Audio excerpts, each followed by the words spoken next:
Maayong adlaw. Ako si Lawrence Axel C. Dichoson. Kag pagabasahon ko ang ambahanon sang sirom-sirom. Isa katula ang sulat ni Ma'am Early Solgadong. Kun magsiling gani ang amo nga magapahuway na siya, dira man sina masugod ang sirom-sirom sa pagkanta.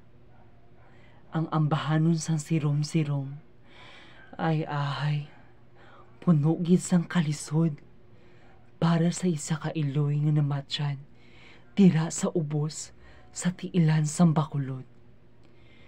Daw kinasiling sining ambahanon, linibo nga kinikanan ang nadulaan, apang sa matuod ang pagpakho may natago man nga kurdam kaysa pagkapos sang kasisidmon.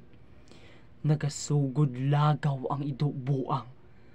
Amo ini ang nagdala katalagman sa bata nga subong kinatangisan. Ay. Kung magsiling gani ang amo nga magapahuway na siya, dira naman sina masugod ang sirom-sirom sa pagkanta.